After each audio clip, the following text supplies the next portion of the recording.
I'm Professor Neil Sukla, South Africa's High Commissioner to Nepal. I previously was Deputy Director General for Asia and Middle East in our Foreign Ministry in South Africa. And I was also responsible for relations between South Africa and Nepal. So Nepal is very familiar to me, and I know the history of our relations very well. So I'm very privileged that my president, President Ramaphosa, appointed me as High Commissioner to Nepal. And yesterday we had the privilege of presenting my letters of credence to the President of Nepal, His Excellency President Ramchandra Podal. And I'm also very grateful that we have a very prominent Nepali citizen in the form of Mr. Pradeep Kumar Shrestha, who has been the Honorary Consul of South Africa and Nepal for about 23 years now. And we're very privileged that he's been flying the South African flag high here, as high as Mount Everest, and doing an excellent job. And he's been very instrumental in strengthening ties between our two countries. So, as you were saying, like he has been an instrumental to strengthen the tie between South Africa and Nepal. So, can you give us some examples, like concrete examples, Yes. how Nepal has helped South Africa to strengthen the relationship between two countries? Let me firstly go a bit in terms of the history that Nepal and South Africa enjoys. You know, Nepal played an important role in our struggle for freedom and democracy. As you know, as early as 1962, the United Nations created the UN Special Committee against Apartheid, and Nepal was a member of that committee. And in 1969, Nepal became vice chair of the UN Special Committee against Apartheid. And for 25 years, Nepal served as vice chair and played a very prominent role in championing South Africa's cause for freedom and democracy on the global stage. We share that very important history with the government and people of Nepal that championed our cause for freedom and democracy. And in 1994, when we finally became a democracy, we recalled the role that Nepal played in our struggle for freedom. And even today, I stressed this point in my interaction with His Excellency, the President, that we still remain grateful to the role that Nepal played. The freedom that South Africa, all South Africans enjoy today is also due to the sacrifice that you've made and the commitment to our struggle. So we share this special bond. And we celebrated 30 years of diplomatic relations last year.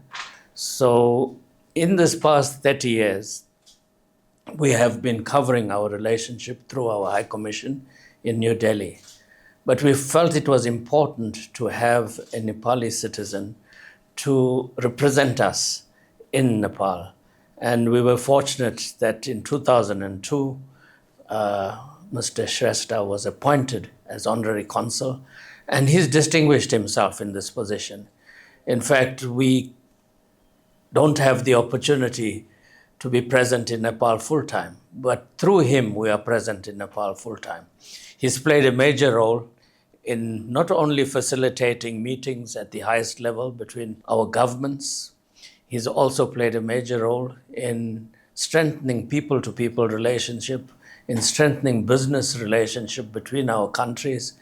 And very often, when South Africans are in problems in Nepal, the first point of reference is Mr. Shrestha. And his office, under his leadership, has always played a very important role in assisting South Africans that are in distress. Not only South Africans that are in distress, any South African that is in Nepal needing assistance, they know that we can knock on the door of our Honorary Consul and we would get the necessary assistance. As recently as, I think just 2 months ago, we were struggling with one of the South African citizens that was incarcerated here and finally given permission to leave. but didn't have any documents. And the parents of the South African lady back home were distressed and put a lot of pressure on us to assist. And of course, us being in Delhi, we couldn't do much. We relied totally on Mr. Shrestha and his office to assist us. And as always, they successfully interceded on our behalf with all the Nepali authorities and made all the necessary arrangements for her to leave and go back home. So these are one of many examples over the past 20 plus years where he's been assisting South Africa and also working assiduously in strengthening this very important relations between our two sister countries. Another question is, what are the key objectives of your visit to Nepal? And what outcomes do you hope to achieve in terms of bilateral cooperation? The key reason for my visit was to present my letters of credence to His Excellency the President of Nepal, and that ceremony took place yesterday. It was really a ceremony that we'll remember.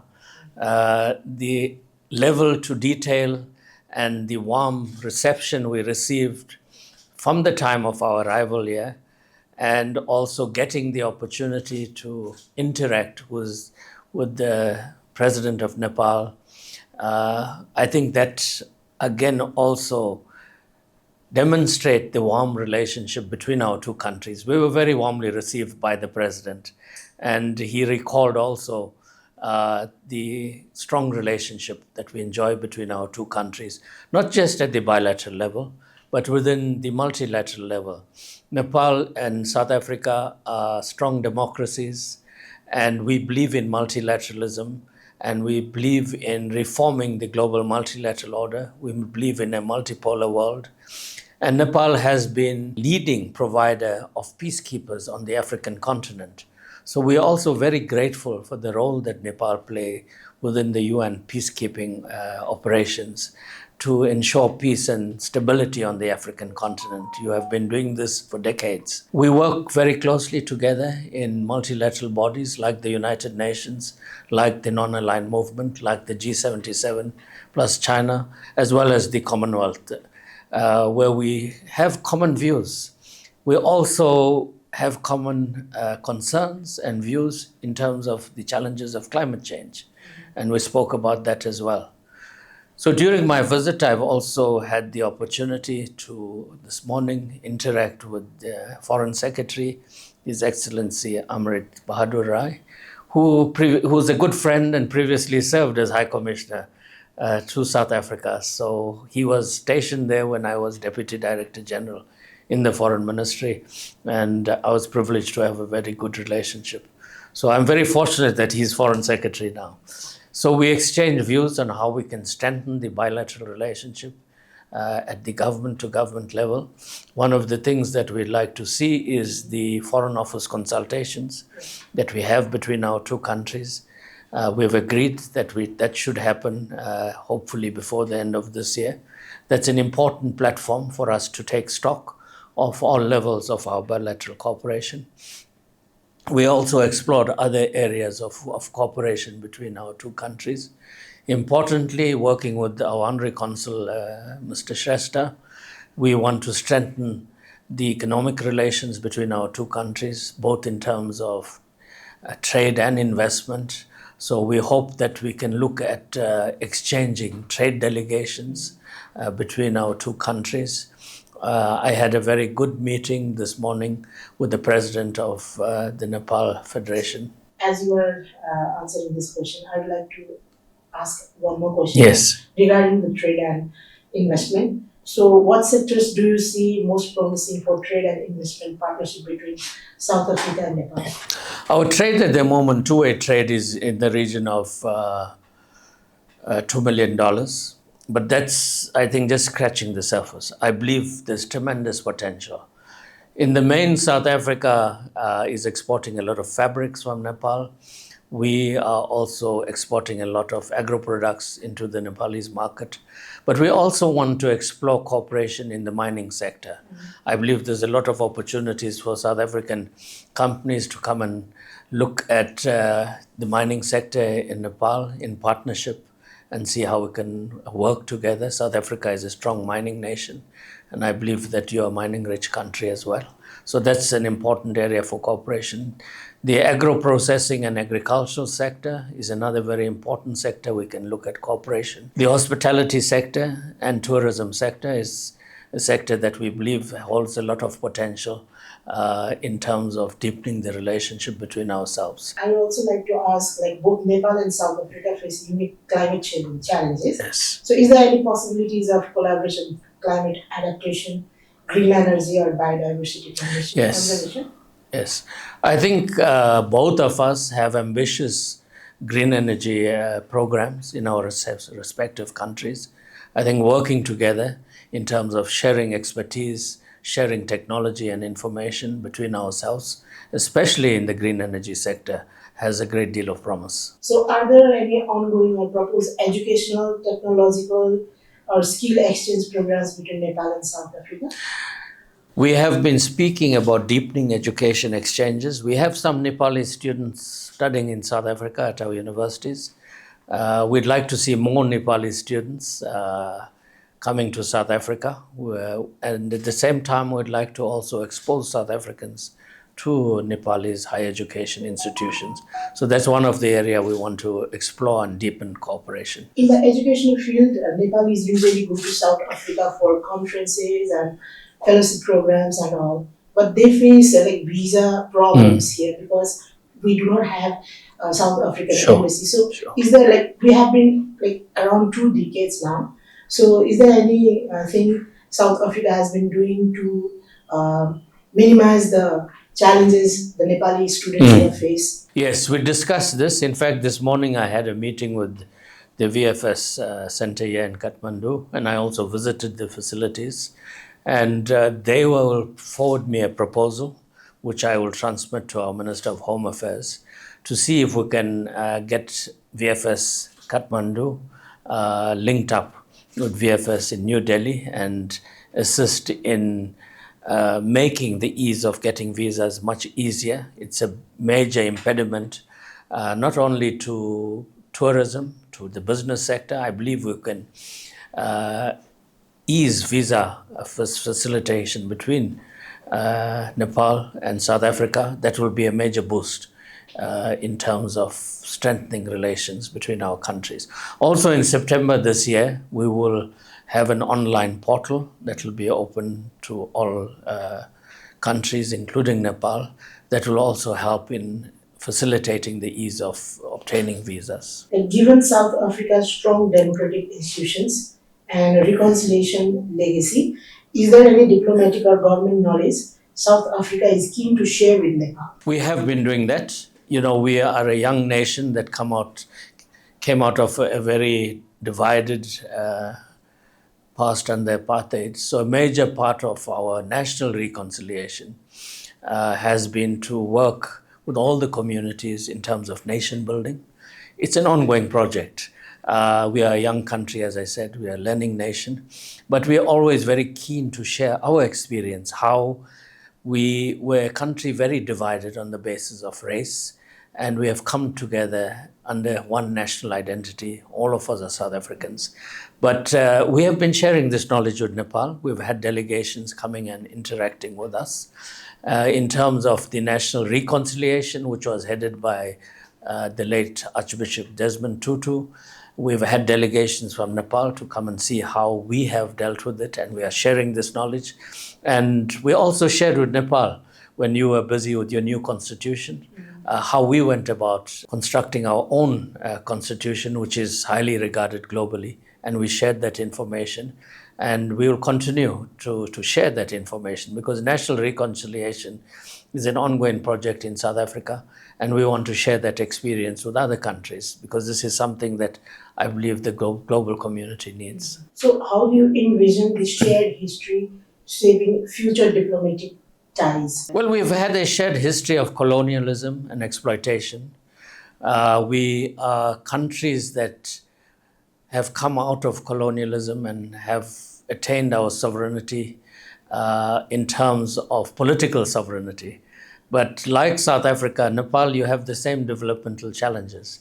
We have to address poverty and underdevelopment. We have to address inequality. And we have to address the issue of empowering, especially our youth, ensuring that we give them proper facilities for education, for capacity building and skills development. And I believe these are all common challenges. And yeah, we can share experience and work together.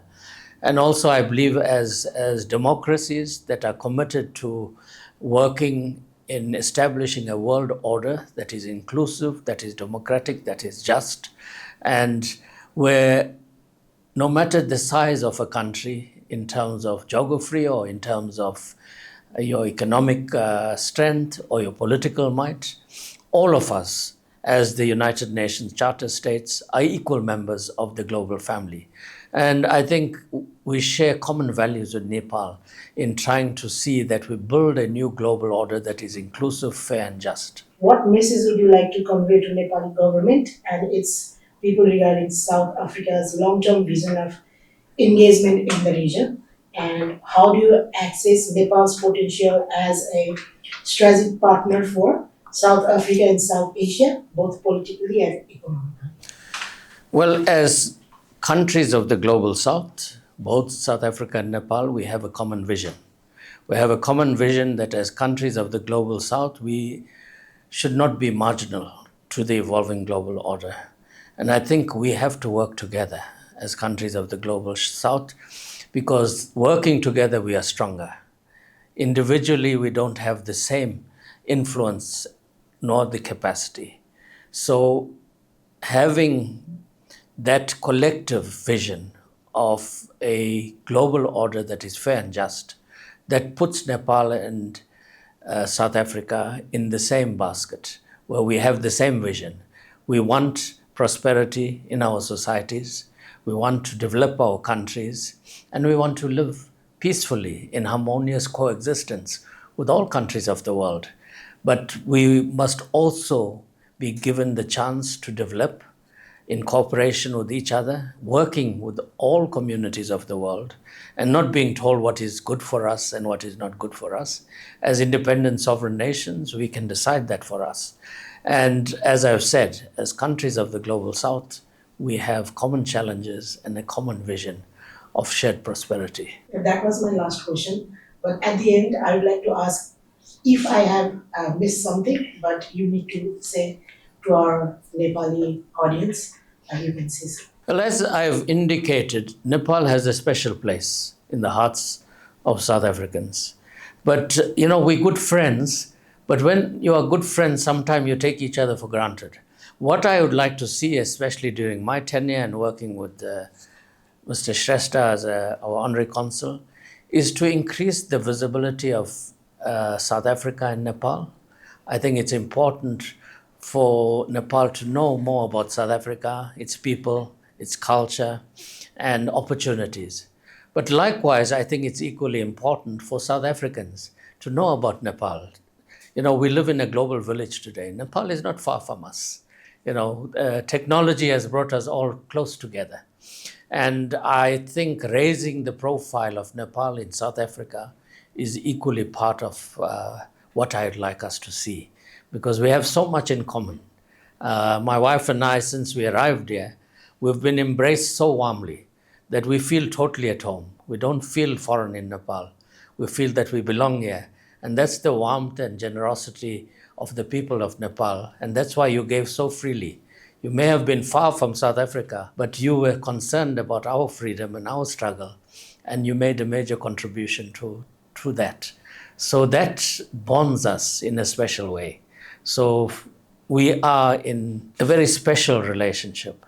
And I think we owe it to both of our people to continue to build and strengthen this dynamic relationship. Thank you very much. It was a pleasure talking to you. My pleasure. Thank you for having me. Thank you so much. Do you have anything you want to share with us? बाजोपन सम्बन्धी कुनै पनि समस्या समाधानका लागि सम्झनुहोस् हार्दिक IVF and Fertility Center, Sinamangal, Kathmandu. Much has been already shared by His Excellency Neil Sukla, and he has left very little room for me to speak. But nevertheless, whatever after whatever he's spoken. In addition to that, Nepal also being a touristic country, and there are ample, I think, avenues and areas for exploration and promoting each other's country. To my view, I had been also asking, and that we have also done in the past, where the Nepalese, especially the journalists involved in promotion of the country, they could be invited in South Africa, and also the travel agent, And so we could also do reciprocally from South Africa to Nepal. That could, the journalists would help to showcase each other's country. And this country, as we have a lot of resources, and with the technology advancement that South Africa has, probably we can really take the advantage of learning from them and benefiting with each other. So now we are at the top of the world and they are at the tip of the continent. So we are trying to bridge these two as an honorary council here, and it's a great honor to represent such a big country where Nelson Mandela was born, and our politicians are, they crave to visit South Africa and see, the monuments and whatever achievement that has been achieved by the people. So that's a good learning country also. And I have, for me, it's a great honor to be representing such a big country. And I'm sure in the coming days, under the leadership of our Excellency Professor Neil Sukla, he's been very aggressive, very positive, and very outward-looking person. So I can see a lot of changes coming in the coming days, and we look forward to work very closely. Thank you.